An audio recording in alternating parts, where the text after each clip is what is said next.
Bien, ahora sí te escucho. Ah, ¿Cómo estás? bien, estaba estudiando. ¿Qué estás estudiando? Derechos romanos, supongo. Sí, ya probé las otras, así que me queda romano. A los profesores a nosotros nos gusta que digan que estudian nuestra materia, ¿me entiendes? Entonces, todos los alumnos así,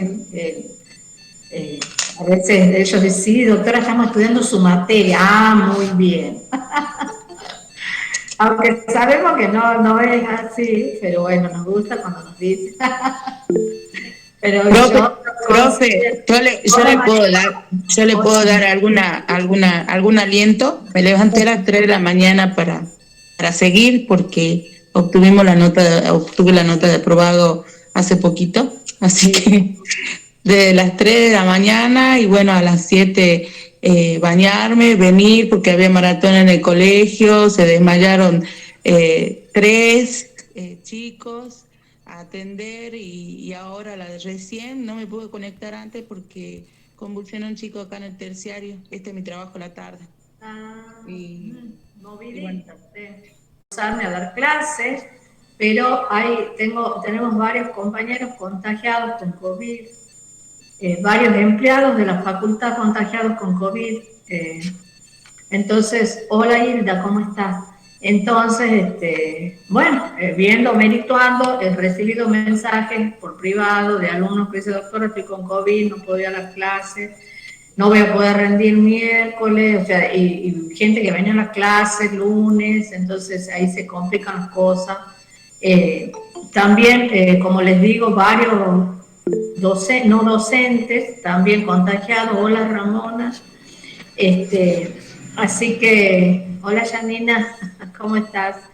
Entonces, eso la verdad que nos ha hecho cambiar. Bueno, me he tenido que volver de la facultad, yo estaba ahí en la facultad y dije, bueno, me voy a volver porque voy a dar virtual la clase. Hola Mariana, eh, porque, bueno, por muchas razones. Hola Brenda, ¿cómo estás? Entonces, bueno, por seguridad de ustedes y mía, obviamente, ustedes son, capaz que tienen más resistencia. eh, profe, yo tuve 3 veces COVID. Ay, gracias, porque no sabe lo mal que me hace el viaje. no quiero que se arriesguen ustedes, ni quiero arriesgarme yo. Les pido 2 segundos, tengo que atender una llamada de teléfono, 2 segunditos nada más, ¿sí? Que Sí, necesito atender. profe, sí. Bien.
Ahora sí, continuamos. Profe, Bien. tengo muchos compañeros que están esperando que la acepten. Ya los he aceptado, fíjate si ya han entrado. Preguntales.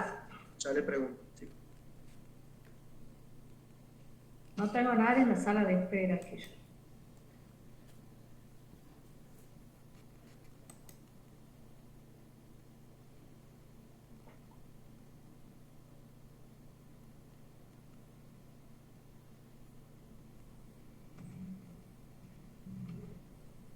Profe, ¿No? Sí, ¿puedo hacer una consulta? sí. El tema del examen que ahora va a ser virtual, porque eso mandaron por mensaje.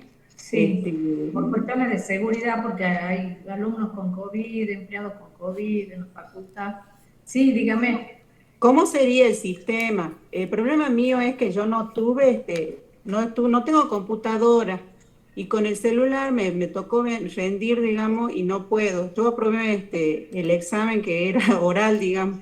Sé que los chicos muchos tienen miedo al oral, pero yo lo aprobé al oral, que era constitucional, y los otros no pude porque o se me salía antes, con el celular es mucho más sensible, no sé qué problema. También hice el romano el año pasado y no pude rendir digamos así, con el sistema ese múltiple choice. Hábleme por privado, María Teresa, y lo vamos a ver cómo vamos a solucionar, ¿sí? Bueno, profe, gracias.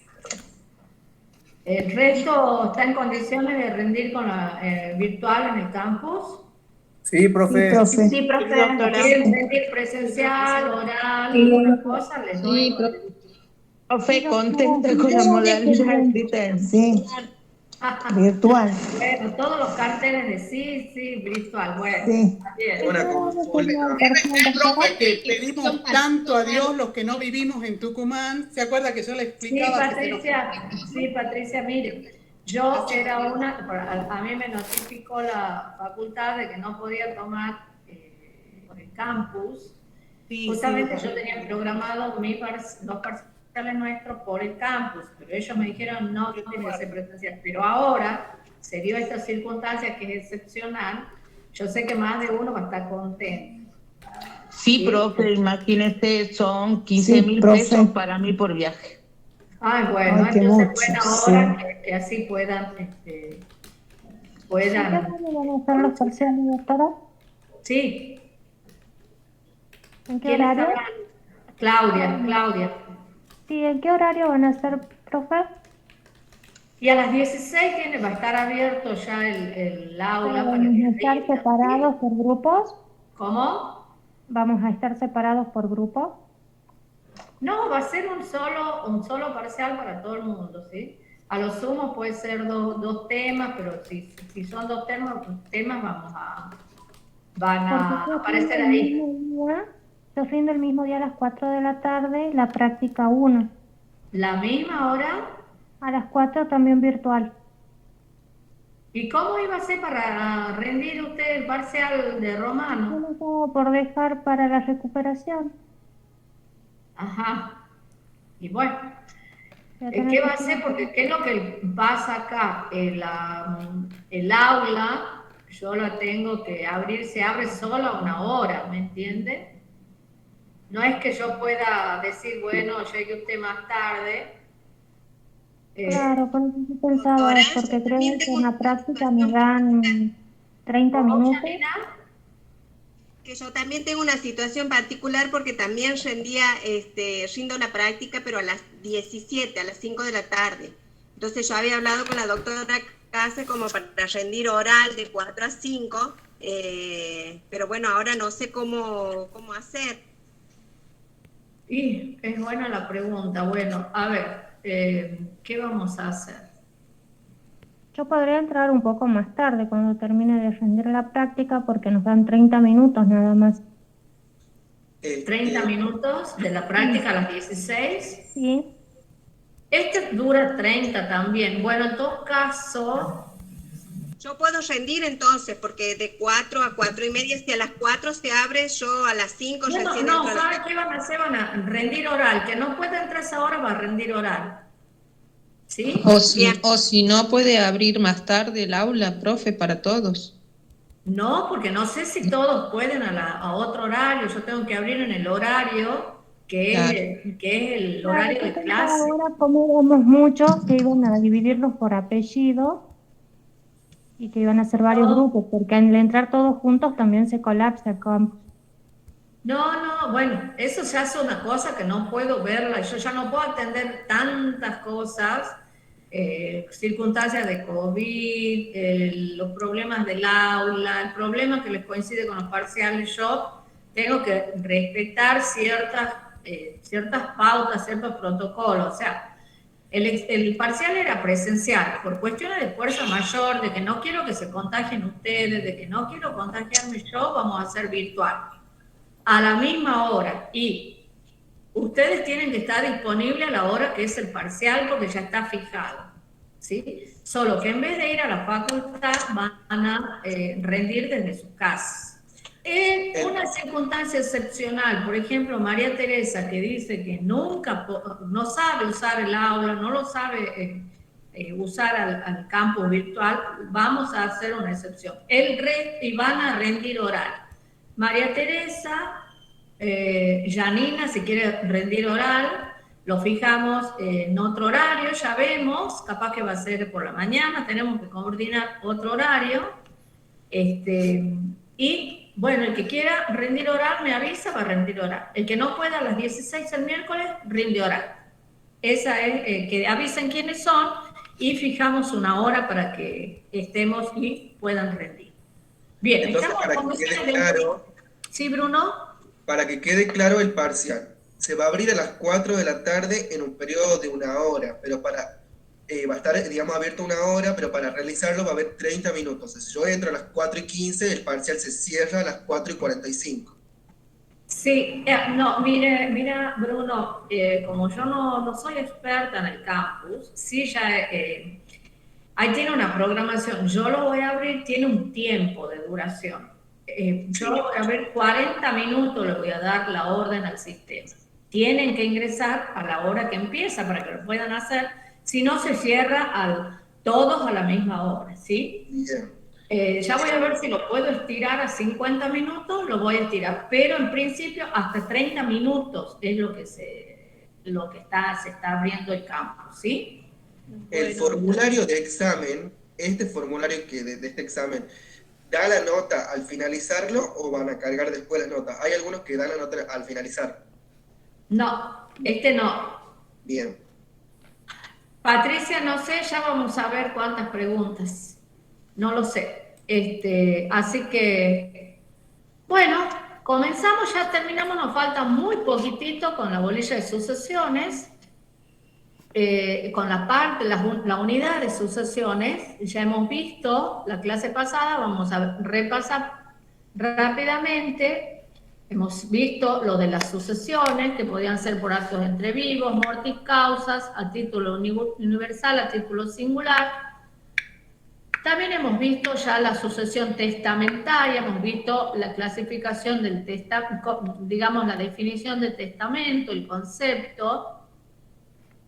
Y hemos dicho que ¿qué tenía que tener el testamento? A ver, bajo pena de nulidad, si le faltaba al testamento esto. A ver si alguien se acuerda. Vean los apuntes, porque esa podría tocar. El testamento, bajo pena de nulidad, lo que tiene que tener sí o sí, no le puede faltar, es la institución, digamos, el instituir una persona que va a ser la heredera. Perfecto, institución de heredero.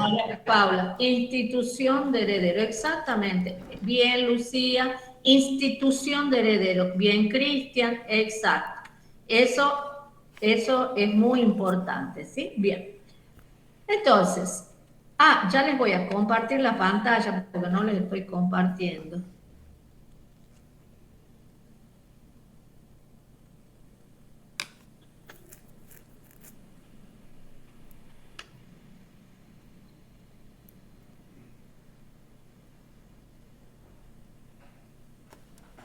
Bien, ahora estoy compartiendo, avísenme si ven. ¿Ven? Ahora sí. Bien. Sí, profesor. Bien, entonces ya hemos dicho acá en la testamentaria lo que hemos visto, entre otras cosas, el concepto de testamento, ya dijimos, y lo que tenía que tener bajo pena de nulidad, y es esto tan importante que ustedes han contestado. ¿Sí? Bien. Hablamos también al principio de los requisitos de la sucesión hereditaria. Todos estos cuadros están en el campus, les va a ayudar mucho. Y ahí estaban, hemos visto todos estos requisitos, esa es bolilla 24. Hemos visto que en las sucesiones hereditarias había 5 momentos, que a veces podían coincidir o no para algunos herederos.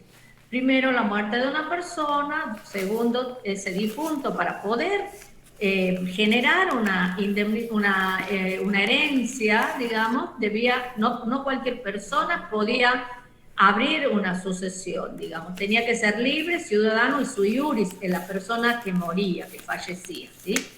Tenía que tener los 3 estatus, como para todos los actos importantes de Roma.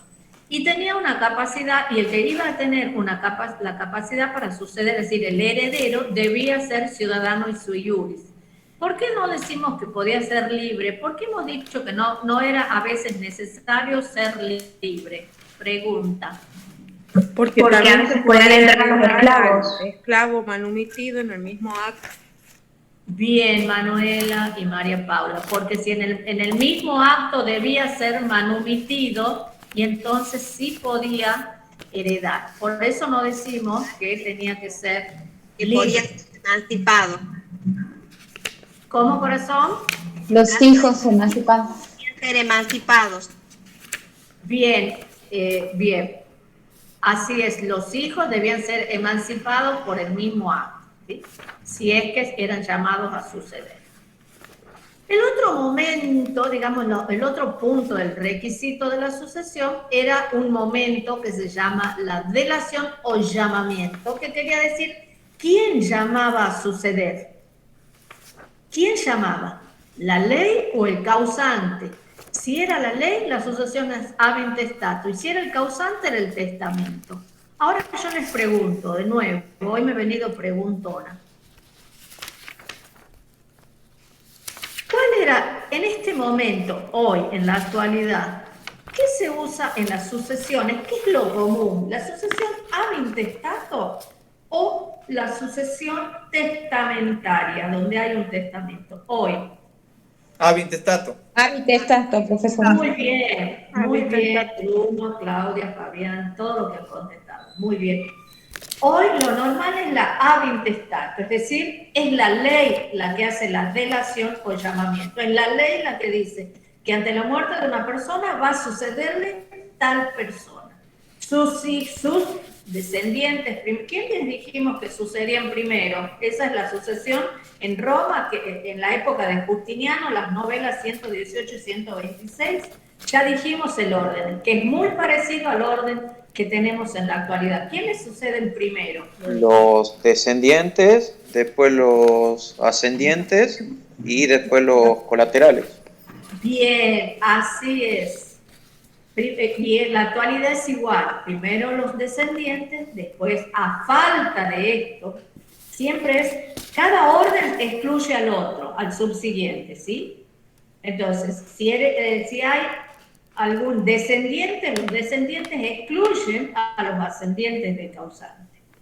Pero si no hay descendientes, pasa al segundo orden, que es ascendientes. Si no hay ascendientes, pasa a los colaterales, y los colaterales podrían ser de dos, hemos dicho, hay los colaterales que son hermanos de padre y madre en el derecho romano, que son los hermanos germanos, y también hablamos de los hermanos que eran por lado de madre, los uterinos, y los hermanos por lado del padre, ¿sí? Ese es el orden sucesorio que vamos viendo ya en época de Roma. Bien, esa es la delación o llamamiento. ¿A quién se llama a suceder? O lo llama la ley o lo llama el testamento, ¿sí? Bien, esto es muy importante y como que me estarían dando ganas de hacer preguntas sobre esto. El último momento es la adición o aceptación. Ya la ley lo ha llamado o se ha abierto el testamento y entonces viene el momento de la adición o aceptación de la herencia. La aceptación de la herencia es cuando ya llamado el heredero debe aceptar.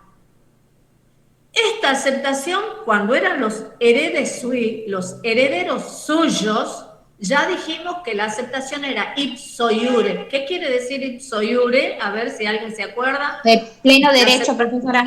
¿Cómo? De pleno derecho. Bien, de pleno derecho, así es. Eso quiere decir de pleno derecho, que quería decir que al mismo momento que se producía la muerte del causante, se abría la sucesión y aceptaba el heredero. Era una aceptación de pleno derecho, no necesitaba en realidad la aceptación expresa del heredero, ¿sí? Muchas veces el heredero aceptaba sin estar enterado. ¿Por qué? Porque era ipso iure, de pleno derecho. Se produce en el mismo momento. ¿En virtud de qué? Y en virtud de la condición de heredes sui, de heredero suyo del causante. ¿Sí? Los que no eran heredes sui, sino que eran extraños heredes, ya lo dijimos, sí debían hacer aceptación de la sucesión, de la herencia. Estos sí debían hacer adición de la herencia, los extraños heredes, también lo dijimos. Estamos repasando para que ya les resulte más fácil estudiar, aunque seguro que ya lo tienen todo estudiado. Bien, también hicimos la diferencia entre la hereditas y la bonorum possessio. Acá está toda la comparación. Acá está los puntos a comparar según el origen, según los efectos y según los modos de adquisición. En una, los vamos a hacer...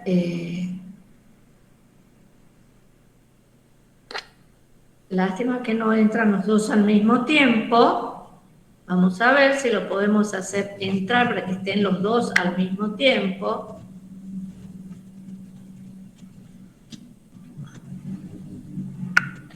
Vamos a ver para que podamos ver al mismo tiempo, ¿sí? Párrafo simple. No, ya está con párrafo simple. Bien. La hereditas estaba regulada por el derecho civil, es decir, era típicamente romana, del derecho civil, este derecho civil clasista, nacionalista, propio del derecho quiritario. Los efectos que producía la hereditas, es decir, la apertura de esta sucesión, los efectos eran que se transformaba el heredero en el continuador de la personalidad del causante. Se producía la confusión de patrimonios entre los patrimonios del causante y del heredero y se transmitía la propiedad de las cosas. ¿Sí? La propiedad de las cosas. Bien. Hemos dicho, cuando el heredero era heredero suyo, había dos momentos. El llamamiento, o sea, en realidad moría el causante y se producía dos momentos que son simultáneos. La apertura de la sucesión era simultánea con la adquisición. Se producía la apertura y la adquisición de pleno derecho, ya lo dijimos. Cuando eran extraños heredes, había tres momentos.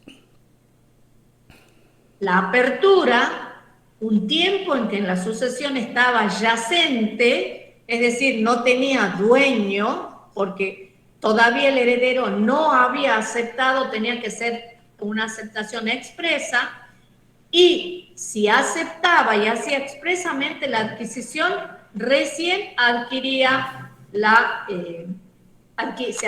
herencia. O sea, cuando era heredé sui, se había delación y adquisición y no había un espacio en el medio, eran simultáneos ambos momentos, ¿sí? Eran simultáneos, mientras que cuando eran extraños y heredes había tres momentos. La delación, el tiempo en que la sucesión era yacente y la adquisición de la herencia.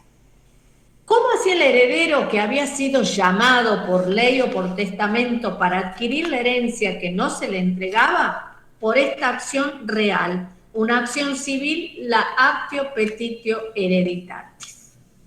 Esta es la hereditas del derecho civil, del ius civil.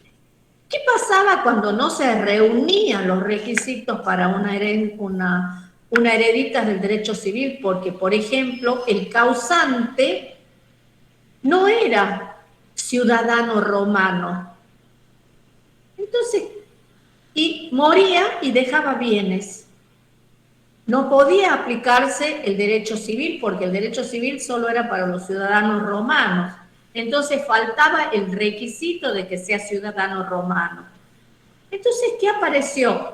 Apareció una vez más el derecho honorario que venía en auxilio del derecho civil para hacerlo más justo. Y decían, no, si hay una persona fallecida y ha dejado bienes, es lógico que esos bienes pasen a sus herederos, que no se llaman herederos porque no es un ciudadano romano. Pero el derecho honorario dijo, bueno, no se llamará hereditas, pero se va a llamar bonorum possessio. Esta es la herencia, digamos, del derecho honorario. Es la herencia que aparece por razones de justicia, de equidad. El derecho honorario, eso trajo al derecho civil la equidad, un poco más justo, menos formalista, menos clasista, menos solemne. Entonces decía, bueno, si muere una persona que no es ciudadano romano, lo mismo se va a llamar a sus herederos. Como les dije, no se va a llamar hereditas, se va a llamar bonorum possessio. ¿Quién la regula? El derecho pretorio. A la otra la regulaba el derecho civil. Los efectos son muy distintos. En el otro, el heredero continuaba la personalidad de causantes. Acá no continúa la heredita, la bonorum possessio. El heredero, que no se llama heredero, no continúa la personalidad del causante. En el otro se producía la confusión entre los bienes del causante y del heredero. Acá no hay confusión de patrimonios, ¿sí? No hay confusión de patrimonios. El heredero conserva los suyos y lo que recibe del causante son distintos, no se confunden. Tampoco se transmitía la propiedad de las cosas, el derecho real de propiedad. En el otro sí se transmitía la propiedad de las cosas. Acá no se transmitía la propiedad, solo la posesión de las cosas. Y debía ser solicitada por el heredero que no se llama heredero. ¿Cómo se llama el heredero de la bonorum possessio? Bonorum possessor. ¿Sí? Este es el que va a recibir los bienes de un causante que, al no ser ciudadano romano, no puede dejar una herencia, sino que deja una bonorum possessio. Y acá es donde aparece siempre el pretor. Ustedes recuerden que vino a cubrir los vacíos del derecho civil, a hacerlo más justo. Este es un caso. ¿Y qué tuvo en cuenta? Y acá es donde empieza a parecerse a nuestra sucesión. Acá es donde empieza el pretor a ser más parecida, a hacer la evolución del derecho sucesorio hasta llegar a lo que es el derecho sucesorio actual. Ya lo dijimos, lo vuelvo a preguntar. Nosotros, para abrir una herencia de sentido común nomás, no pretendo que sepan derecho sucesorio, ¿qué lazo los vincula al heredero con un causante? Hoy, en la actualidad, si fallece el lazo sanguíneo, lazo sanguíneo. Sanguinidad. El lazo sanguíneo. Disculpen, pero justo yo estoy en pleno centro y es un ruido. ¿Cómo dijeron, Cristian? Lazos de sangre. El lazo sanguíneo. Bien, Cristian, bien, Alejandra. Los lazos de sangre. Hoy se tienen en cuenta los lazos de sangre para llamar a los herederos. En Roma, ya lo vamos a repasar, en virtud del vínculo agnaticio, no tenía prioridad el lazo sanguíneo, sino era el lazo agnaticio civil, que podía no coincidir con el vínculo sanguíneo. Eso ya saben ustedes, el parentesco agnaticio, por eso lo tenemos que ahora trasladar a la sucesión.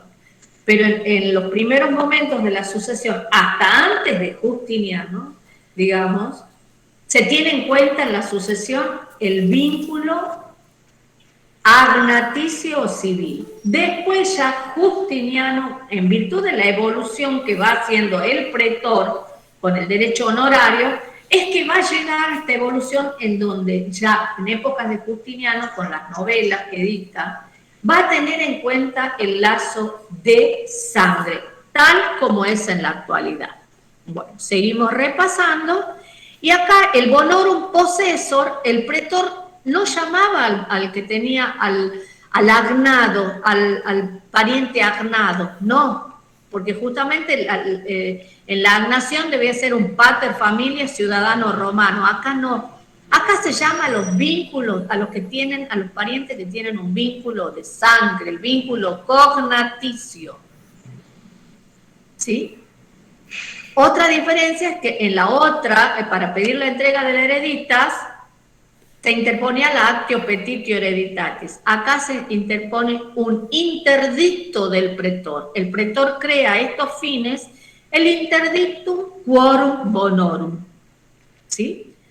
También el derecho honorario hizo que los testamentos que no eran del derecho civil, sino propios del derecho honorario, que relajaba un poco los requisitos, se hiciera por formas más accesibles que aquellas que se requerían en el derecho civil. ¿Sí? Bien, estamos repasando, todo esto ya lo hemos visto, pero como ustedes van a rendir, y yo estoy segura que ya han estudiado esto les sirve de repaso. ¿Les sirve de repaso o no? Sí, profe. Sí, Entonces, sigo hablando si no hablo de bis. Sí, profe. Profe, dijo aunque que ustedes ya el saben Word todo está subido en el esto, ¿verdad? campus. ¿Ya saben todo esto? Más o menos. Queremos creer que sí. Sí. Bueno, este es el repaso y les sirve el repaso. Bien, seguimos repasando. Ya dijimos la protección del heredero, la actio petitio hereditatis, para quienes podían pedir la herencia con la actio petitio hereditatis. ¿En cuál de las dos? En la herencia propiamente dicha. En la herencia civil. En la acta civil. Bien. ¿Y el interdictum quorum bonorum? Era para el bonorum possessor. Para la bonorum possessio. Muy bien, muy bien. Bueno.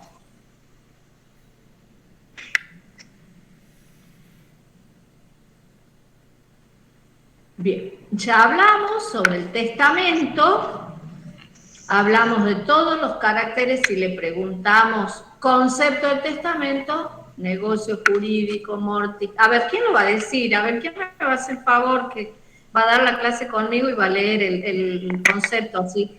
A ver, lo dice entero. Dejen de sacar las cámaras, ¿no? Bruno, a ver, lea. Lea esto que yo le voy a poner en la pantalla. Ahí está. A ver, ¿Conceptos, caracteres? Sí, yo le voy a preguntar cuál es el concepto de testamento y usted me va a contestar con todo esto. Ya.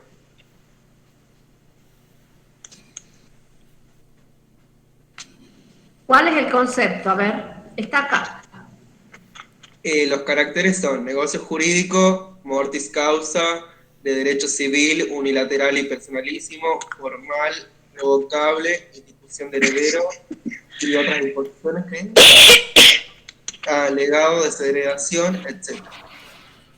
Y efectos después de la muerte del testador. Bien, gracias, Bruno.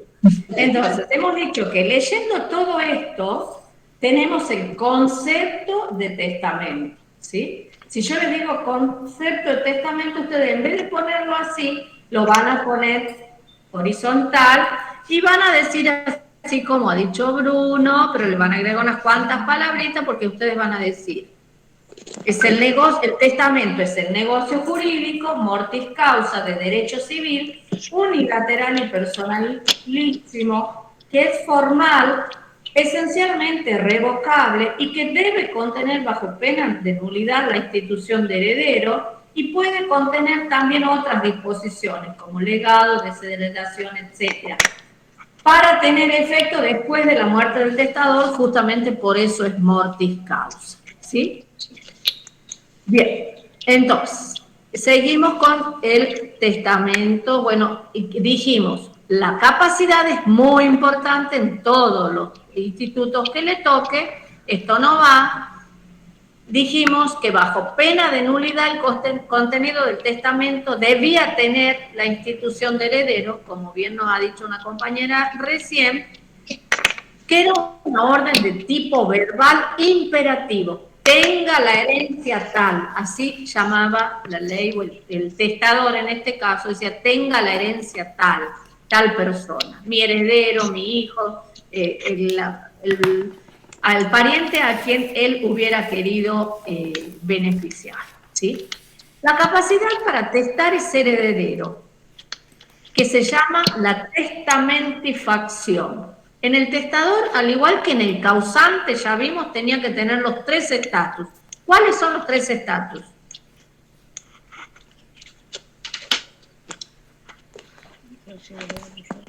Libre, ciudadano. Suyuri. Bien, ciudadano y sui juris. Bien, Claudia. Sin miedo.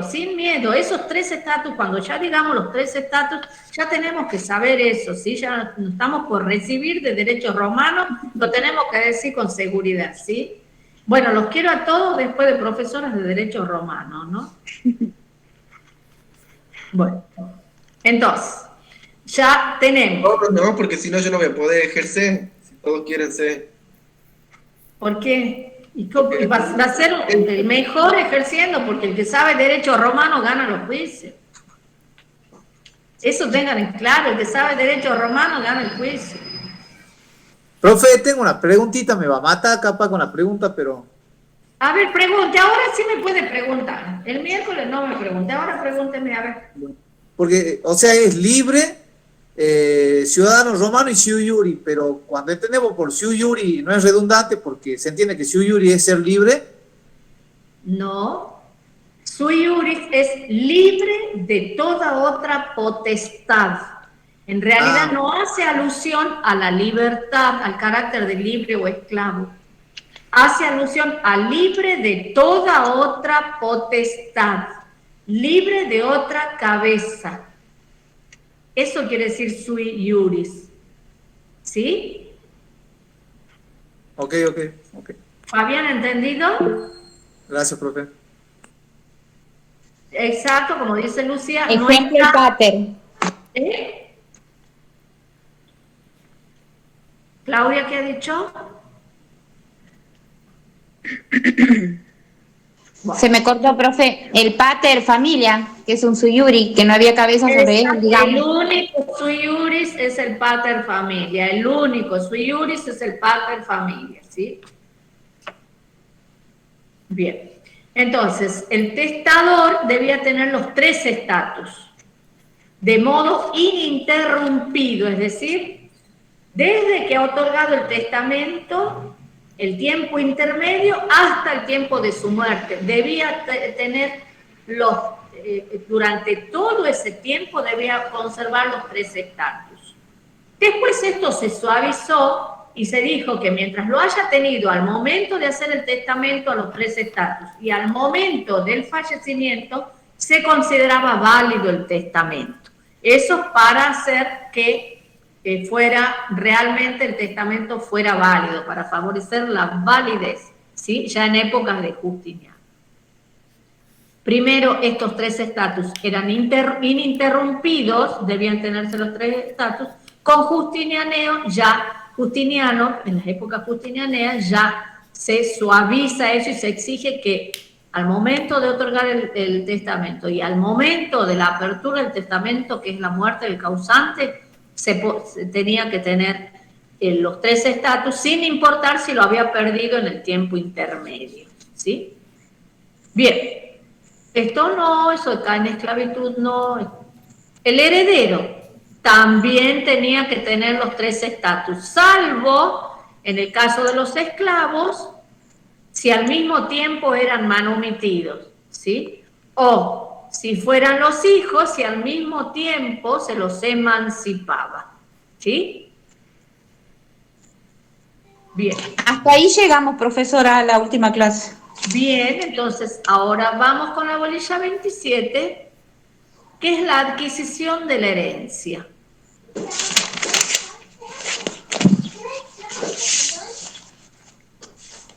La adquisición de la herencia es este momento que ya dijimos, el quinto momento, la quinta característica, digamos, que vimos por acá está. Vimos estos los requisitos y ya vimos la delación o llamamiento y ahora vemos esto, la adición o la aceptación y vemos si son heredes sui o son extraneos heredes, ¿sí? Ya algo dijimos.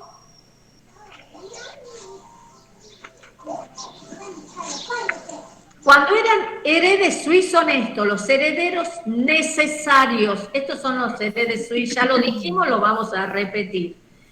Estos herederos reciben o aceptan la herencia de pleno derecho.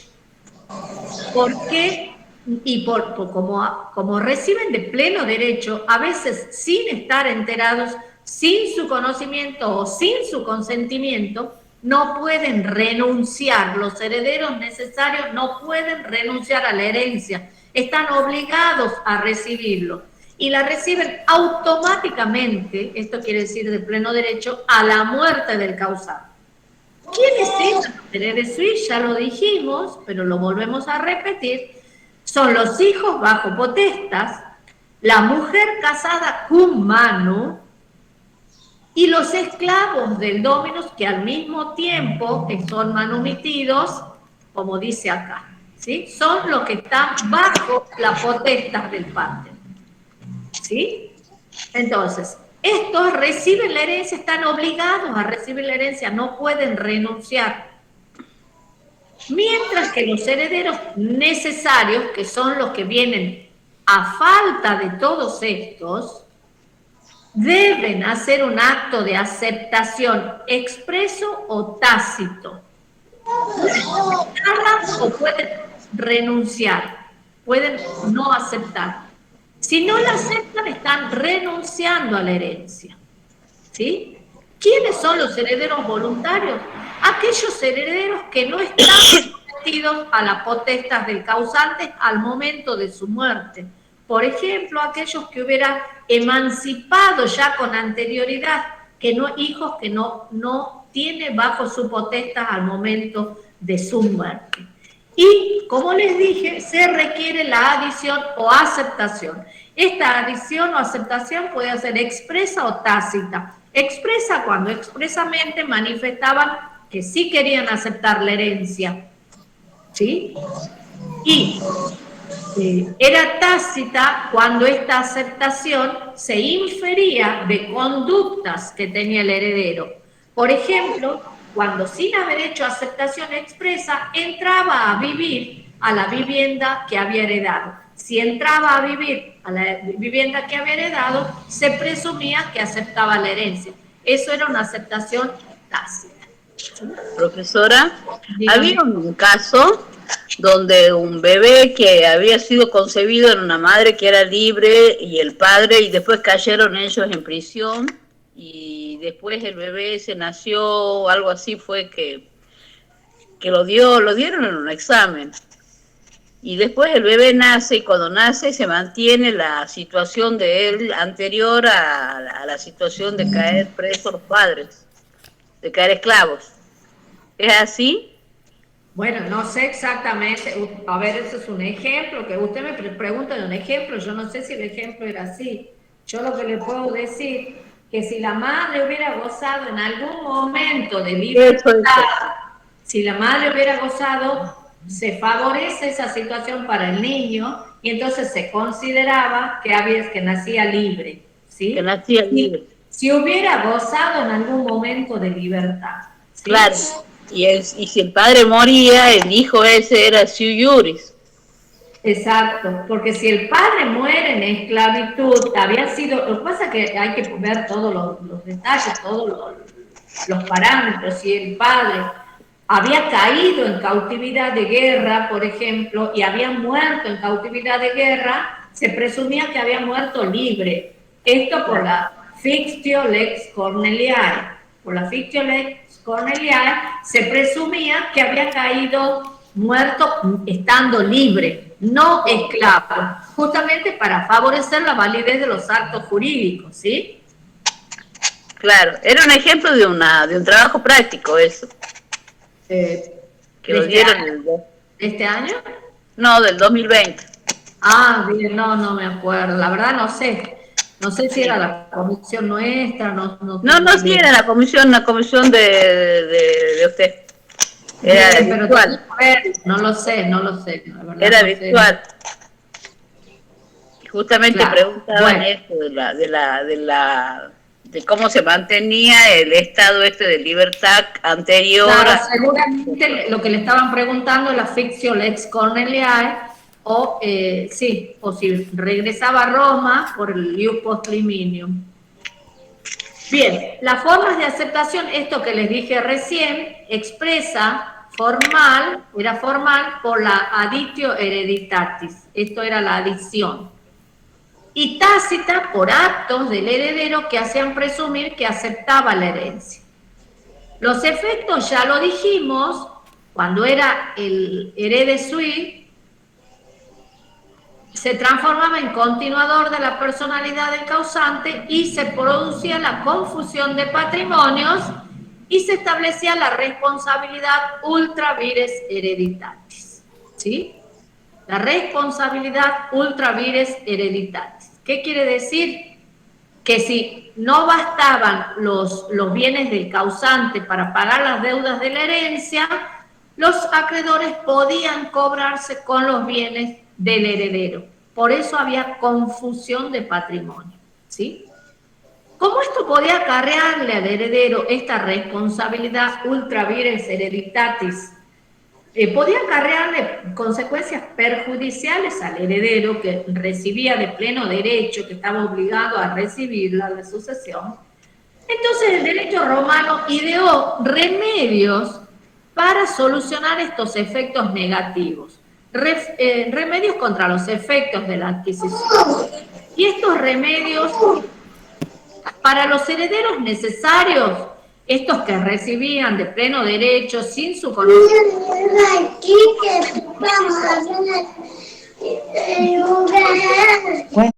para que puedan escuchar sus compañeros.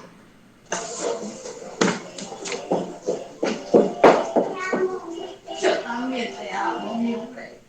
Bien. Te amo con toda mi alma. Sí, mi amor.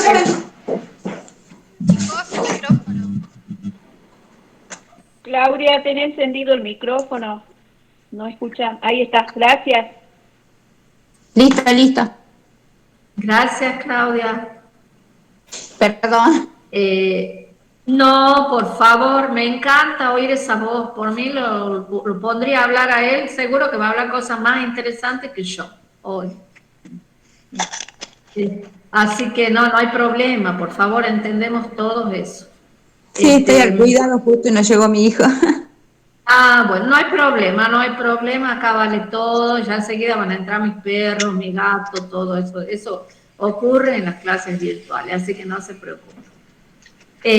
Bueno, entonces estábamos viendo los remedios contra los efectos de esta adquisición, que era a veces de pleno derecho, y lo perjudicaba al heredero. ¿Por qué? Porque los acreedores del causante podían cobrarse con los bienes del heredero. Si no alcanzaban los bienes de la sucesión a cubrir las deudas, también los herederos podían sufrir perjuicios con sus propios bienes. Entonces, el heredero necesario se le otorgó dos beneficios. El ius abstinendi, que era el derecho de abstenerse de tener los bienes de la sucesión, de entrar en la posesión de los bienes de la sucesión. O sea, era un acto negativo que consistía en no ingresar en los bienes de la sucesión, no ingresar en la posesión o en tener los bienes sucesorios, no pedía los bienes sucesorios, ¿sí? Y el beneficium separationis, que era para los esclavos que recibían bienes y que tal vez podían tener, algunos podían heredar de otros bienes, entonces se les daba la posibilidad de separar los patrimonios, ¿sí? Tanto al heredero necesario, que al no entrar y no pedir los bienes hereditarios, bienes de herencia, se le aplicaba el ius abstinendi a fines de que no se produjera la confusión de los patrimonios y no tuviera la responsabilidad esta que vimos recién, ultra vires hereditatis, de responder con sus propios bienes a las deudas que haya tenido el causante. Si los herederos eran voluntarios, es decir, aquellos que debían hacer un acto de aceptación de la herencia, el derecho romano les dio un beneficio de inventario, de recibir los bienes con beneficio de inventario. Es decir, recibía los bienes, pero debía notificar que iba a hacer un inventario de los bienes, tenía determinada cantidad de días, entonces se inventariaba todo lo que recibía de la sucesión a fin de que no se confundan con sus bienes, con sus propios bienes. Entonces, este beneficio de inventario, esta lista que se hacía, porque un inventario es una lista de cosas, esta lista que hacía era un modo de acudir a este remedio que le impedía con la confusión de los patrimonios, ¿sí? Para no perjudicarse con las deudas del causante. Y para los acreedores del difunto, ellos podían solicitar una separatio bonorum. Cuando para que el heredero no pagara sus propias deudas con los bienes del causante hasta que no se hubieran cobrado las deudas los acreedores del difunto. Entonces los acreedores del difunto pedían la separación de los bienes para que el heredero, reitero, no pagara sus propias deudas, para que los acreedores del heredero no se cobraran con los bienes de la sucesión. ¿Por qué? Porque para no verse burlados los propios acreedores del difunto. ¿Sí? Doctora, sería ¿Sí? algo así parecido a la actualidad como trabar un embargo, la separatio bonorum, ¿verdad? No, digamos, tenía un sentido cautelar, sí, no claro, en ese sentido. de trabar embargo, pero sí era una medida de tipo cautelar que resguardaba los bienes de la sucesión para los acreedores, ¿entiende? Sí, es correcto lo que usted dice, Paula, es como si fuera algo así, pero no con el objeto ya como ejecución de una deuda, sino con cautelar de protección de los bienes para que no cayeran bajo los acreedores del heredero, ¿sí? Claro, porque yo estaba leyendo, había leído toda la parte esa, ¿sí? Y veía que cuando se hacía la separatio bonorum también estaba la cuestión de que el primer acreedor, digamos, que era el que pedía hacer la separatio bonorum, tenía preferencia sobre el resto de los acreedores restantes. Entonces, por eso yo lo había relacionado con el trabajo. Es muy parecido, lo que pasa que no es tal vez la diferencia con el embargo, que el embargo ya es un proceso ejecutivo. Acá todavía no es un proceso que se va a iniciar, se podría iniciar los acreedores, o tal vez estarían en ejecución, pero acá la finalidad era sacarla de la posibilidad de que los acreedores del heredero se cobraran con esos bienes. Por el momento era solo separar los patrimonios para protegerlos para los acreedores del causante. Pero sí es correcto, María Paula, ¿no? Bueno, solo que no era un embargo en sí, técnicamente no era, pero tiene los mismos efectos, ¿sí? Claro. Doctora, y cuando no hay heredero, el Estado tiene que ver ahí también, ¿no es cierto? Cuando no hay herederos, la herencia es yacente. es una herencia adyacente, quiere decir una herencia que no tiene dueño. ¿Y qué? Y ahí también entra ese tema. ¿Cómo? Ahí también entra acá el separatio bonorum para que los acreedores puedan cobrarse su Claro, para que, por supuesto, en caso de que no hubiera herederos, se podían cobrar justamente porque la herencia podía pasar a ser yacente, ¿sí? Exacto. Herencia yacente quiere decir que no hay que está sin un dueño. Puede ser un momento transitorio cuando el heredero debía aceptar, o si no hubiera ya herederos, la herencia que es una herencia yacente que por lo general pasaba, como ocurre en la actualidad, a manos del Estado, ¿sí? Bien. Del dominio del Estado. Gracias. Bien, hasta aquí damos, y ya con esto concluimos el dictado de la bolilla. El resto, la 28, la última de fideicomiso, no lo vamos a tomar. Así que, o quieren que les tome. Yo, si quieren, les tomo. No, gracias, profe. Le agradecemos, profe. ¿Profesora? No, sí, lee un montón. ¿Profe? No, profe, ¿Profe? Sí. ¿Le puedo hacer una consulta? Tengo una duda respecto a las bolillas que van a ir para el parcial. La bolilla 17 sobre derechos reales de garantía, ¿esa va completa o va solamente la parte de servidumbres? Exactamente así les dije, servidumbre. Bien, listo, muchas gracias. Alguien me preguntó algo, a ver, ya voy a ver en el chat.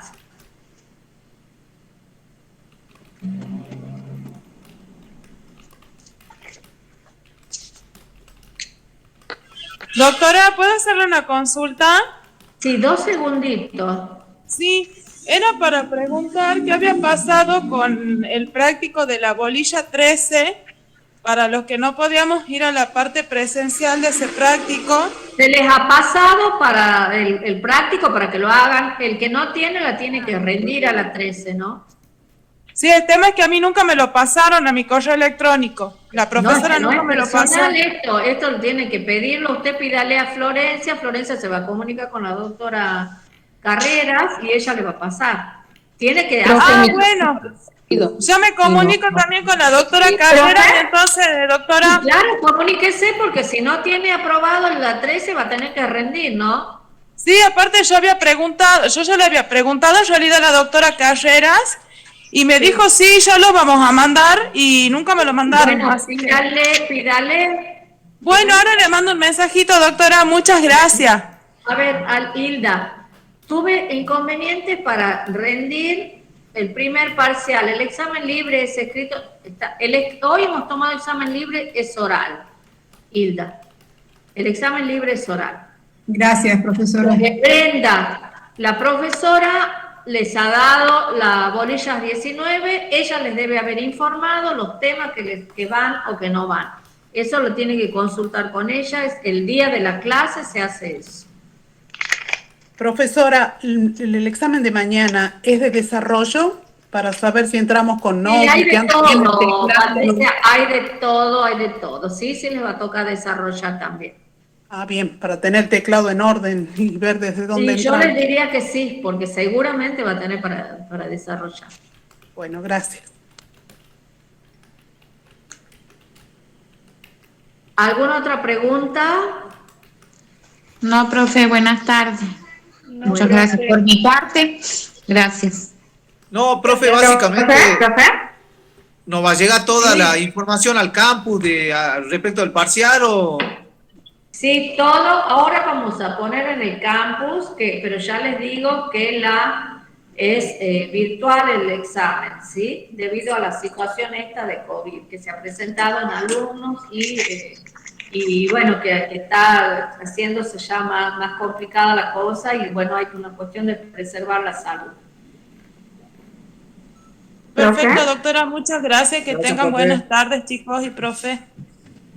Muy gracias, bien. muchas gracias. Muchas gracias por todo, profe. ¿Profe? Pongan la manito ustedes para que yo de a uno les vaya diciendo qué es lo que quieren, porque si no se superponen las voces.